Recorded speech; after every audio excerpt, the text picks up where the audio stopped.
Vocês abrissem a Bíblia em 1 João, capítulo 2, versículo 15, 16 e 17.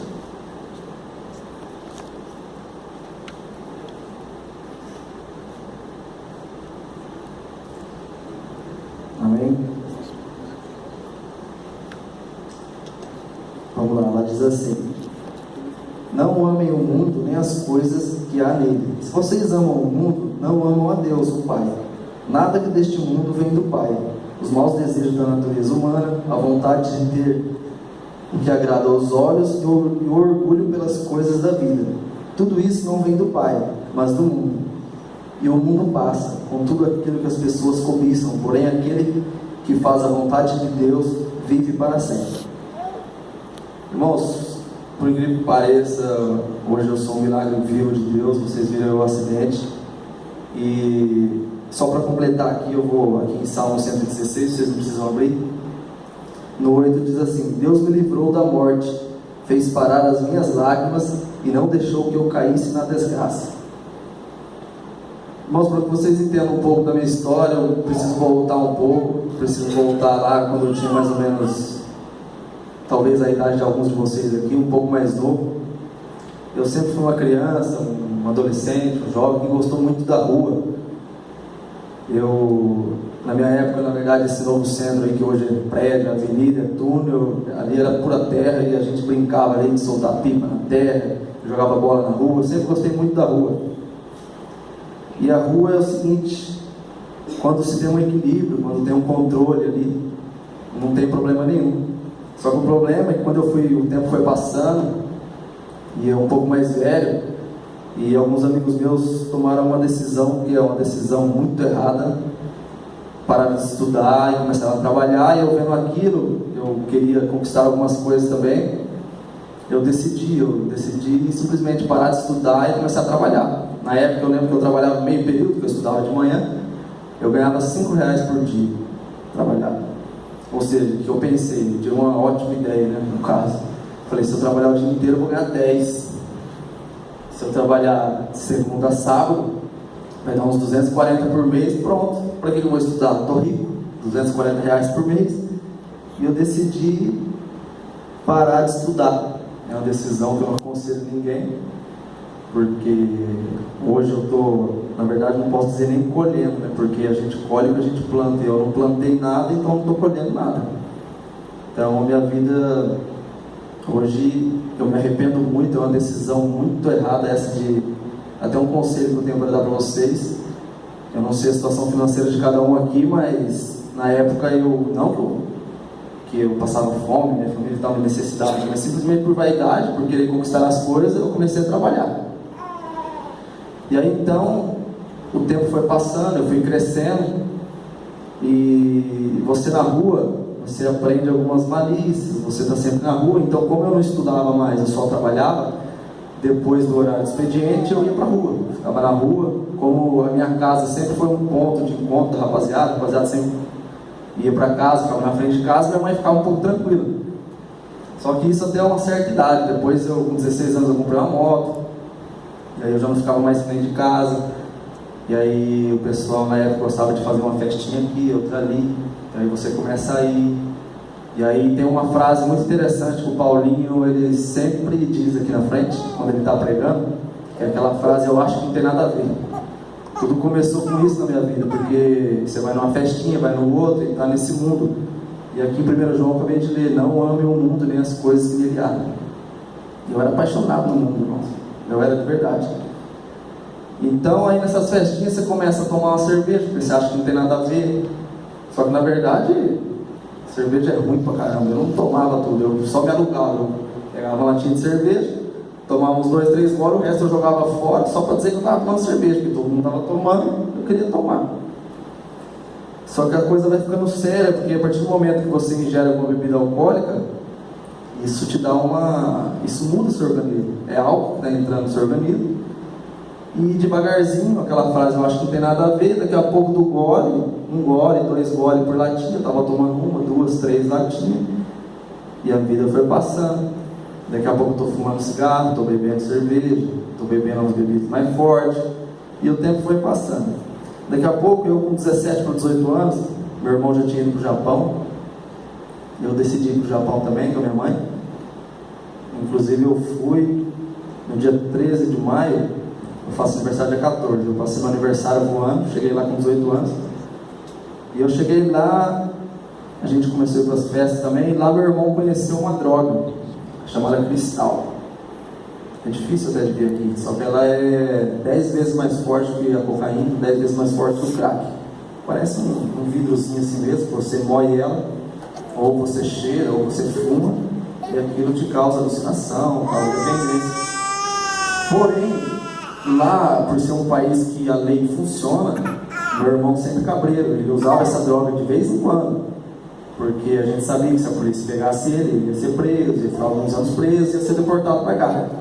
Então isso, quer ou não, foi ótimo, porque ele não teve muito contato com essa droga lá. Só que quando eu volto do Japão, a gente decidiu voltar, a gente passou uns 2 anos fora e voltou. Voltou só eu e ele, e minha mãe ficou no Japão. E aí, eu e ele recém-chegado do Japão, ele já tinha conhecido essa droga lá, e antes de sair daqui, eu já tomava um golinho de cerveja, tinha experimentado um baseado, e a vida foi passando. E a gente chega morando sozinho, sem a mãe por perto, aquela rapaziada que a gente cresceu, que achava que não tinha nada a ver tomar uma cerveja, fumar um cigarro. A gente chega, uns está vendendo droga, os outros estão usando. E meu irmão, como já tinha usado, tinha experimentado lá no Japão, ele chegou e falou: está todo mundo usando, né? Por que não? E ele começou a cheirar cocaína. E aí ele teve uma ótima ideia, né? Ele falou: não vou trabalhar não, os caras estão ganhando dinheiro vendendo droga, por que eu vou trabalhar? E eu trabalhava no caso, só que daí ele decidiu começar a vender droga.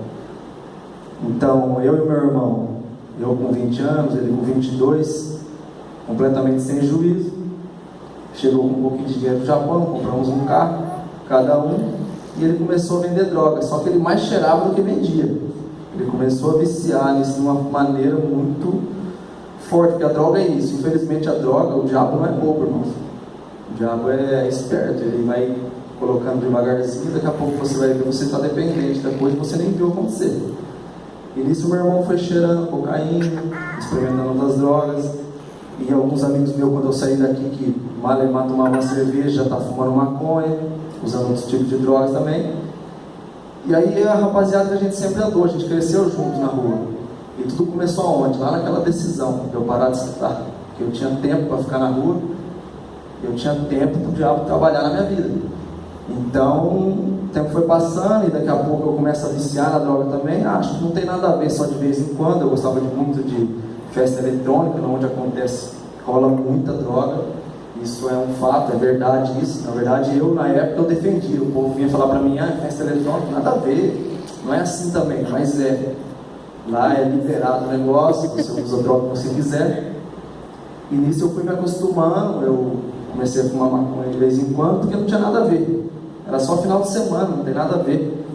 Aí daqui a pouco, final de semana, era o dia inteiro.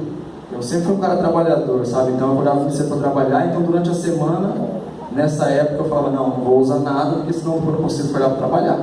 Só que o tempo foi passando e eu não enxergava mais, eu não conseguia ficar em algum lugar sem fumar maconha. Eu tinha que fumar maconha.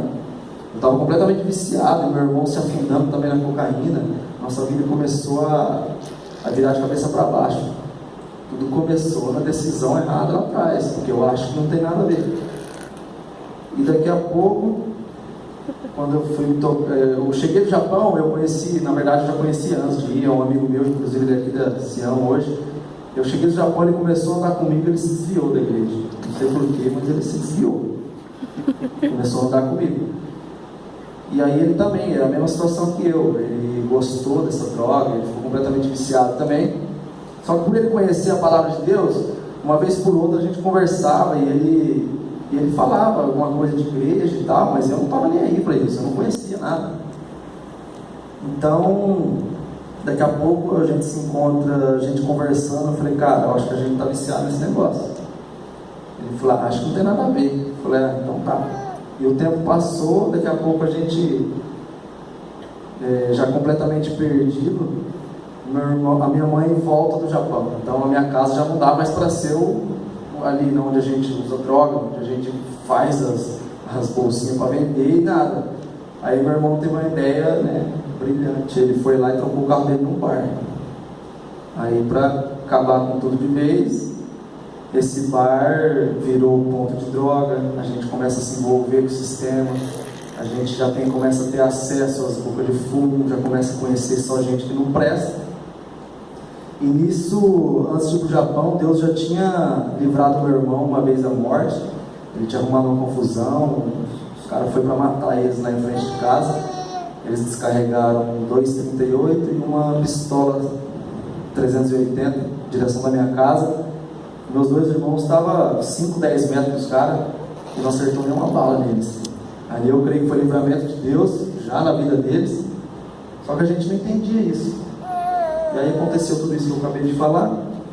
E esse bar, a gente ia ali para usar droga, ia ali para negociar, e a gente foi se envolvendo, e quando foi ver já era tarde. Mas eu tentava conversar com esse amigo de Deus da Sião para a gente parar com essa vida, tentar melhorar de vida, só que não conseguia, não tinha mais força para isso. Eu estava completamente dominado no negócio. Então, um dia eu, conversando com esse amigo meu aqui da Sião, eu falei assim, cara, acho que eu preciso arrumar uma namorada, né? Porque daí me ajuda, né? De repente sair dessa vida e tal. E aí, não sei por que a gente decidiu lá, e ele decidiu, falou assim, vamos para a igreja um dia, quarta-feira? Eu falei, vamos então. Aí chegou na quarta-feira e ele falou, não, hoje não vamos fumar maconha não, porque a gente trabalhava junto, então a gente fumava maconha de manhã, de tarde, de noite, toda hora. Eu já estava completamente cego no negócio. E aí a gente veio para a igreja um dia aqui, sentei lá no fundinho, lá na última cadeira, quietinho, tocou o louvor. Quarta-feira o Paulinho pegou o microfone para pregar, e veio aquela palavra direto com os dois pés no peito, né? Veio e falou comigo de uma forma estranha, que eu fiquei meio assim, eu falei, que é isso, né? Aí depois de sair daqui, ele veio me explicar, falou, cara, isso aí é Deus falando e tal. Eu falei, Deus, foi nada, rapaz, foi o gordinho que estava lá na frente. Aí ele falou, não, mas Deus usou a vida dele e tal, tá falando com a gente e tal. Só que a gente ficava um pouquinho balançado, no outro dia voltava tudo a mesma coisa. Aí na outra quarta-feira, eu vim de novo com ele. Entrei ali, tocou o louvor, de novo, falei, esse gordinho de novo, velho, vai ficar falando de mim aí. E não deu outro, o Paulinho descascou outra vez, falou muito, Deus usando a vida do Paulinho para falar comigo. Mesmo assim, no outro dia, tudo de novo. E aí eu sei que eu conheci a Sueli nesse meio tempo, e aí Deus foi tão bom comigo, que ele falou assim, você não queria um namorado? Toma namorado, só que agora faz a sua parte, para. Aí eu vim com ela na outra quarta-feira, Paulinho de novo pregando, senti que Deus estava falando comigo, mas não conseguia parar. Eu falei para ela que tinha parado com tudo, eu deixava ela em casa e ia usar droga. Então, e aí foi na onde esse vídeo aí que vocês acabaram de ver, foi num sábado à tarde, eu tinha lavado minha moto, e aí eu fui lá no bar com meu irmão. Falei, só para a moto secar, né? Aí atrás do bar do meu irmão tinha um lava-jato. Eu fui lá para secar minha moto e encontrei a rapaziada tudo lá. Aí eu saindo lá do lava-jato, chegou um amigo meu. E aí, japonês? Vamos chamar de japonês. E aí, japonês, vamos atestar sua moto e tal. Eu falei, não vou. Minha moto tudo molhada. Não, vamos aí. Não vou. Eu falei umas 5 vezes para ele que não ia. Só que era plano de Deus para minha vida, irmãos. Não tinha como. Daí eu peguei, aceitei e fui. Aí eu fui lá na 19 com ele, a gente desceu uma vez para cá para Paraná. Aí eu fiquei todo cheio, porque eu ganhei dele. Eu falei, vamos embora agora. Aí ele falou, não, vamos voltar de novo. Eu falei, não, deixa quieto isso aí. Não, vamos. Aí fizemos o retorno, voltamos. A gente ia sair, tocou o telefone, era minha mãe. Eu falei, não, espera. Minha mãe, Eduardo, onde você está? Eu tô com a compra aqui, eu fui no mercado, você falou que não ia sair de casa. Eu falei, não mãe, esquenta não, 1 minutinho eu tô aí, espera um pouquinho. E aí a gente saiu desse sinaleiro aqui da Paraná, sentido 19, aí essa rua aqui do Nobel, que eu sempre esqueço o nome, que sai lá na Colombo. Aí eu descendo com a minha moto era uma 150, uma titanzinha, mas ela era preparada para andar mais. Então, eu já estava ali naquela baixada, eu já estava nos 150 por hora, foi na onde o abençoado desse carro aí passou na minha frente, e eu não tive reação, não deu tempo de nada, eu bati ali atrás do carro, igual vocês viram.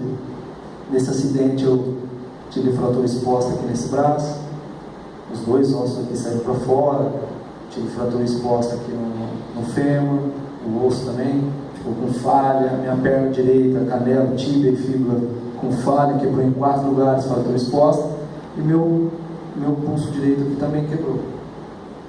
Indo para o hospital eu tive uma parada cardíaca, chegando no hospital eu tive mais 2, então eu creio que eu sou um milagre de Deus hoje vivo aqui.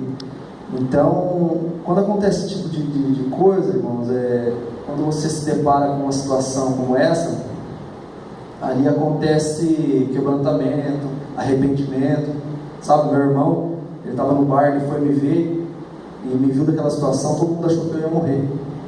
E foi na onde eu fui para o hospital, os médicos começaram os procedimentos cirúrgicos, só que todo mundo achou que eu ia morrer. Aí esse William, que é aqui da igreja hoje, amigo meu, ele correu no Washington aqui da igreja, que faz parte da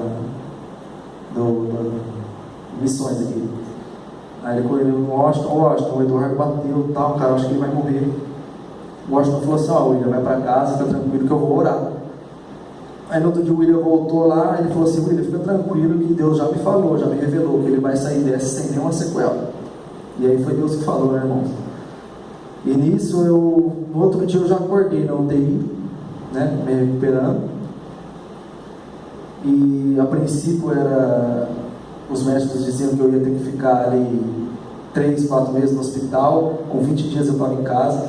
Eu fui vendo assim a ação de Deus na minha vida, eu clamei a Deus ali, eu entreguei meu coração a Jesus ali no hospital, e Deus foi restaurando, foi me abençoando com os milagres, os meus ossos do braço, da perna, tudo ia precisar fazer enxerto, nenhum precisou. A cada raio-x que eu ia mostrar para o doutor, ele se espantava porque o meu osso crescia, ele não sabia o que tinha acontecido. E eu sabia que era Deus na minha vida. Inclusive, quando eu fui me batizar aqui, eu estava com gesso na perna ainda, eu falei, Patrick, eu acho que não vai dar para me batizar não, cara, porque eu estou com um gesso, né, e o osso não colou e tal. Ele falou, não, você vem aí, nem que a gente põe você de ponta cabeça lá no canto, você vai se batizar. Eu falei, então tá. Aí na sexta-feira, antes do sábado do batismo, eu fui no hospital, fui no doutor lá, mostrei, ele olhou de novo, falei, cara, tá zero a sua perna, vamos tirar esse gesso. E eu já vim, consegui me batizar, tudo, e glória a Deus por isso. Então assim, irmãos, o que eu queria deixar hoje para vocês é que assim, Deus tinha um plano na minha vida. Deus, Ele permitiu que acontecesse isso comigo, para Ele transformar a minha vida, a vida do meu irmão. Meu irmão que hoje não, ontem ele era um traficante, ele tinha um bar, ele era um usuário de droga, hoje ele é missionário na igreja dele lá. Ele foi consagrado missionário. Então ele está sendo usado por Deus para pregar a palavra de Deus, e Deus está usando a vida dele. Deus mudou a minha história, mudou a história da minha mãe, tudo através desse acidente. E glória a Deus por isso. Então, um conselho que eu tinha para deixar para vocês hoje é o que? Assim, jamais pense em se desviar dos caminhos do Senhor. Porque pode ser que Ele faça o mesmo que fez comigo? Pode. Mas pode ser que não. Nem sempre o que Ele tem para mim é o que Ele tem para você, o que Ele tem para o Clécio, para o Fusca, são histórias diferentes. Por exemplo, um testemunho de um amigo meu. O rapaz, ele cresceu na igreja, ele vem de berço cristão, família na igreja, ele era um levita na igreja dele. E um dia ele se encontrou desanimado, em São Paulo isso, ele decidiu, eu vou numa festa. E o diabo só espera isso, irmão, ele espera uma pequena brecha para que ele possa entrar na sua vida. Ele fala, vou numa festa, estou revoltado, não sei o que, e foi. Ele foi, chegou lá nessa festa, ele tomou umas bebidas que o pessoal não conheceu, e nessas festas é muito perigoso, porque nessas festas o povo põe LSD, põe êxtase dentro dessas bebidas, você toma e seu organismo está acostumado com aquilo ali, o coração acelera, e foi fatal para ele. Ele morreu ali. Agora, se você me perguntar, Deus te ama mais do que ele? Não, Deus não é que Ele me ama mais, Ele me livrou da morte, mas o que Deus tem para mim é diferente do que Deus tinha para ele. Se ele está no céu, se ele vai para o céu, se ele vai para o inferno, eu não sei. Isso eu não sei te responder. Mas o que eu quero dizer é assim, não pense em você assim, Deus permitiu que ele sobrevivesse, ele passou por tudo isso. Então não tem problema nenhum, eu estou revoltado, vou me desviar desse caminho do Senhor, que eu não vou morrer. Mas nem sempre é assim, às vezes as consequências são irreversíveis, às vezes você tem que pagar com a própria vida. Então esse é um conselho que eu queria deixar. E bom, é isso, eu queria agradecer, né, a paciência de vocês, agradecer ao Clécio, ao Fusco aqui pela oportunidade de estar testemunhando e dizer que esse braço aqui, os médicos a princípio queriam amputar ele, porque eles disseram que nunca tinha visto algo parecido com aquilo, porque meu braço ficou na verdade no chão, ele ficou preso na verdade, ele só não amputou na hora porque ficou preso pela pele, porque o resto, o tendão, o osso, veio, arrebentou tudo. Então o médico teve, a princípio ele ia amputar, falou, não, eu vou fechar para ver o que dá. Falou que talvez eu ficar com sequela. Hoje eu tenho o braço normal, tenho as pernas normal, eu jogo bola, eu posso praticar esporte, eu faço o que eu quiser. E glória a Deus por isso. Então aquele braço que eles queriam amputar, Deus estava me vendo aqui hoje, dia 25 de 2016, glorificando e exaltando o nome dele com aquele braço que eles queriam amputar, que eles achavam que ia ficar com sequela, eu ia estar aqui com ele rendido ao Senhor. Amém?